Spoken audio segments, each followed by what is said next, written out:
Welcome back जी। तो फिर मैं आपको खुशामदीद करता हूँ इस प्लेटफॉर्म पर। एचबीएल पीएसएल सीजन 11 में आज मैच खेला गया, लाहौर कलंदर वर्सेस कोयटा ग्लैडिएटर। हमने इस मैच का प्री शो किया था और उसमें आपको बताया था कि दोनों टीम्स जो है वो टेबल के बॉटम पर हैं और दोनों टीम्स के लिए ये मैच जीतना लाजमी है और मोमेंटम लेने के लिए भी लाजमी है, क्योंकि वो एक लूजिंग स्ट्रीक पर भी हैं। और फिर हमने दोनों टीमों का जो स्क्वाड है उसको थोड़ा सा ब्रेक डाउन किया था और चीजें बताई थी कि वो कहाँ पर इंप्रूव कर सकते हैं और कहाँ पर उनको जो है थोड़ी सी मजीद फाइन ट्यूनिंग की जरूरत है, ताकि वो ये मैच जीत सकें और इस टूर्नामेंट में एक वापसी कर सके। तो वो सारी चीजें हमने प्री मैच शो में डिस्कस कर ली थी। अब यहाँ पर आपको ये बताते चलें कि कोयटा ग्लैडिएटर ने ये मैच 6 विकेट से जीत लिया है। एक मीडियोकर सा टोटल था उनके सामने, उन्होंने वो बासानी 4 विकेट के नुकसान पे हासिल कर लिया। यहाँ पर अगर हम आप ये बताएं कि लाहौर कलंदर के कैप्टन शाहीन शाह अफरीदी ने टॉस जीतकर यहाँ पर बैटिंग का फैसला किया, जो इटसेल्फ एक सरप्राइजिंग था सबके लिए, क्योंकि यहाँ पर हम देख रहे हैं कि एक ट्रेंड है कि जो भी कैप्टन टॉस जीत रहा है वो यहाँ पर पहले बॉलिंग का फैसला कर रहा है। और मुश्किल, और जरा सा मुश्किल नहीं, मैं से कहूंगा सबसे ट्रिकी बैटिंग कंडीशन है। यहाँ पर आपको अपनी जो है जिसे कहते हैं बैट्समैनशिप दिखानी पड़ेगी, आपकी एबिलिटीज और जो टेक्निक है यहाँ पर चेक होती है बैटर्स की। तो यहाँ जरा अगर आप अपने आप को अप्लाई करके खेलें तो यहाँ पर रन मौजूद हैं, पेस एंड बाउंस भी है, तो आप यहाँ पर वो एंजॉय कर सकते हैं। तो ऐसी कंडीशन में लोग जो कैप्टन होता है वो टॉस जीतकर पहले बॉलिंग करता है और अगली टीम को छोटे टोटल पर रिस्ट्रिक्ट करता है, उसके बाद आगे चेस करता है। लेकिन शाहीन शाह अफरीदी ने यहाँ पर डिफरेंट फैसला किया ये उनकी तरफ से। हमने देखा कि सऊद शकील ने भी इस पे थोड़ा जिसे कहते हैं कि बताया टॉस पे कि वो सरप्राइज हुए कि उन्होंने ये फैसला कैसे किया, क्योंकि वो भी ये यहाँ पर पहले बॉलिंग करना चाहते हैं। यानी आओ, हमने देखा कि वहां पर जो जिसे कहते हैं आप लाहौर कलंदर का स्टार्ट वैसे ही रहा। अलबत्ता यहाँ पर ऐसा हुआ कि फखर जमान को एक स्टार्ट मिला लेकिन वो उसको कंटिन्यू नहीं कर पाए। पावर प्ले की बॉलिंग की अगर हम बात करें यहाँ पर कोयटा ग्लैडिएटर की तरफ से, तो वहाँ पर जहांदाद खान ने स्टार्ट किया, पहली विकेट दिलाई उनको। यहाँ पर हमने देखा कि मोहम्मद नईम जो लैक ऑफ फॉर्म में और नजर आया जो उन्होंने वहाँ पर शॉट खेली। उसके बाद हमने वहाँ पर जो स्पेल देखी अजारी जोसेफ की तरफ से कि जहाँ पर वो 150 के पीएच पे भी गए थे, हमने देखा एक टाइम पर वो कंसिस्टेंटली हाई पेस पे बॉलिंग कर रहे थे और कंट्रोल के साथ बॉलिंग कर रहे थे। और वहां पर उन्होंने 2 विकेट्स भी हासिल की और क्रूशल विकेट जो फखर जमान की है वो भी वहां पर हासिल की और एक बहुत आउटस्टैंडिंग बॉल की उनको।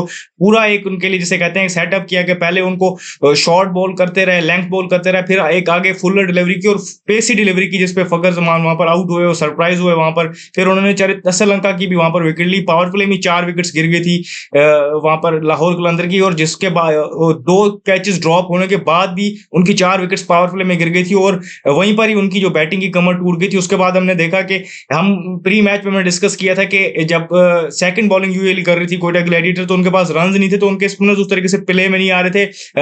हम दोनों स्पिनर्स की बात करें, अबरार की भी और दूसरी तरफ हम उस्मान तारिक की भी बात करें, तो वो प्ले में नहीं आ रहे थे दोनों, क्योंकि दोनों के पास रन नहीं थे ज्यादा खेलने के लिए। तो टीम्स उनको जो है बड़ा मोहतात तरीके से खेल रही थी, तो उनकी जो विकेट टेकिंग एबिलिटी थी वो वहां पर हर्ट हो रही थी। आज हमने देखा कि सिचुएशन उनके हक में थी। एक तो पहले बॉलिंग कर रहे थे तो वो वाला एक चक्कर नहीं था, दूसरा सिचुएशन उनके हक में थी कि तो वहां पर हमने देखा अबरार ने इकोनॉमिकल स्पेल की, लेकिन उस्मान तारिक ने वहां पर 3 विकेट हासिल की और बहुत क्रूशल मौकों पे आकर उन्होंने, हमने देखा कि अपनी टीम को विकेट्स दिलाई, क्रूशल विकेट्स दिलाई। और वहां पर उन्होंने जो रही सही कसर थी लाहौर कलंदर की बैटिंग की, वो उन्होंने वहां पर तोड़ दी। हमने एंड पे देखा कि अजारी जोसेफ का एक ओवर और फिर जहांदाद का एक ओवर थोड़ा सा उनको उसामा मीर और वहां पर हसीबुल्ला के थोड़ा सा जिसे कहते हैं काउंटर अटैक की वजह से लाहौर कलंदर को एक थोड़ा सा रिस्पेक्टेबल टोटल मिल गया, 134 वो कर पाए, वरना एक टाइम पर लग रहा था कि ये अगेन 100 से पहले आउट हो जाएंगे। तो वो उस कैमियो को अगर आप देखें, उसने जाके 134 तक पहुंचाया। लेकिन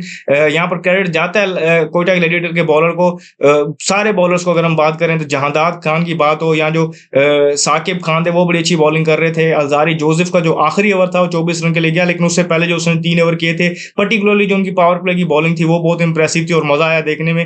तकरीबन जितने बॉलर थे, अबरार इकोनॉमिकल रहे, सऊद शकील ने भी बॉलिंग की, तो उन्होंने जो जो चीजें अप्लाई की, एट द एंड उन्होंने टीम को एक मोडेस्ट टोटल पे रोका जो उनके लिए चेस करना आसान था। लेकिन मोमेंटम की गेम होती है, मोमेंटम टुवर्ड्स एंड हमने देखा कि थोड़ा शिफ्ट हुआ।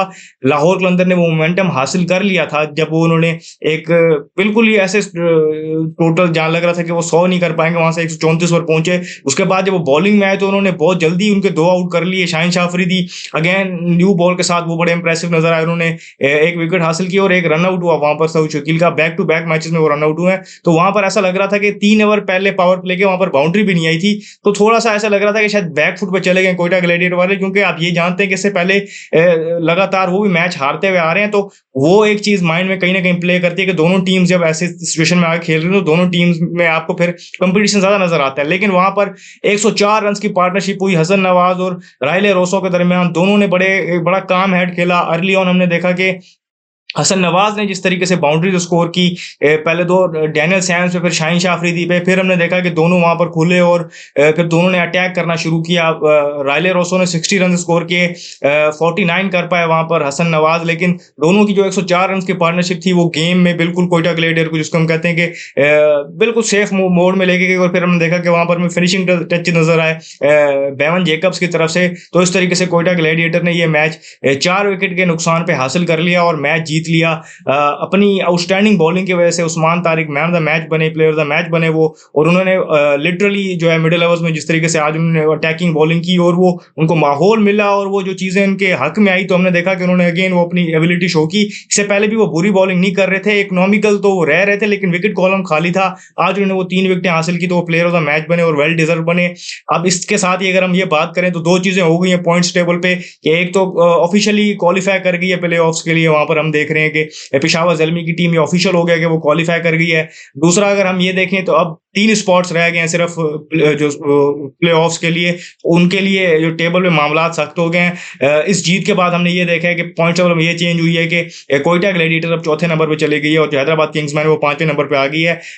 लाहौर कलंदर के लिए आगे जो बकिया मैचेस हैं, अब वो जिसे कहते हैं उनमें उनको मेजोरिटी ऑफ द मैचेस जीतने, और अगर आप ये कहें कि सारे जीतने तो ये भी गलत नहीं होगा, और फिर मोमेंटम भी हासिल करना है। कल उनका फिर मैच है, तो बैक टू बैक मैचेस में अगर आपके पास मोमेंटम ना हो, अगर आपने एक हारा हो, तो उसके बाद आप एक दिन के वक्फे के बाद आके आप कैसी गेम खेलते हैं। जब से वो कराची में आए उनकी बैटिंग स्ट्रगल कर रही है, एक मैच में वो 100 कर पाए, एक में 97, आज भी 134, तो वो बैटिंग उनकी स्ट्रगल कर रही है। तो ये सारी चीजें उनके माइंड में होंगी। जो भी फर्दर अपडेट्स होंगी हम यहाँ आपको देंगे। इस वीडियो में फिर वक्त इतना ही, मुझे दीजिए, शुक्रिया, अल्लाह।